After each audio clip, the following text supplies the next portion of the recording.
Il existe de multiples superstitions liées aux oiseaux et à leurs différentes espèces, parce que tout dépend de sa couleur, de son espèce aussi.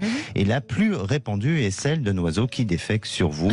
Et voilà, c'est la plus répandue. Moi, ça m'est des jamais superstitions. arrivé. Alors, je touche du bois, Moi, autre superstition. Moi, ça m'est déjà arrivé sur mes vêtements, mais dans les cheveux, je crois 2 fois. Oui, ça m'est déjà arrivé 2 fois. Alors, les gens le considèrent généralement comme un signe de chance et sans trop y penser. D'ailleurs, c'est le réflexe que j'ai eu quand j'ai dit attention, il y a un truc.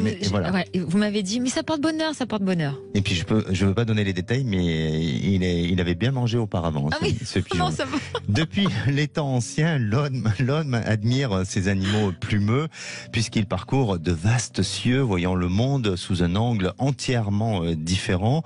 Étant donné que le ciel a toujours été associé à des forces divines, aussi à des dieux et à des forces puissantes, eh bien, en général, les oiseaux symbolisent la liberté et ce ne sont pas liés à la terre comme nous, on peut l'être. Ils symbolisent l'ouverture d'esprit, la liberté de penser, voire la liberté aussi émotionnelle. Et ils sont aussi associés à la prévoyance et à la clairvoyance. Ils sont souvent considérés comme ceux qui voient au-delà de l'horizon, forcément, puisqu'ils volent. Oui. Et dans de nombreuses mythologies, ils sont des messagers, des assistants de Dieu, traversant les frontières entre les royaumes de notre monde et celui des forces mystérieuses. Et certains oiseaux sont souvent considérés comme des annonciateurs de mauvaises nouvelles. Imaginez que c'est un corbeau qui, je pense qu'on le prendrait autrement et différemment.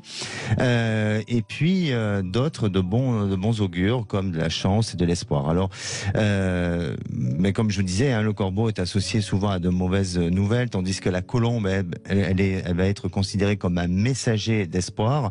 Alors tout dépend de la croyance ou de la superstition qui peut être donnée à ce moment-là. Mais c'est fou cette notion de clairvoyance qu'on leur prêtait par rapport au fait qu'ils voient au-delà de l'horizon.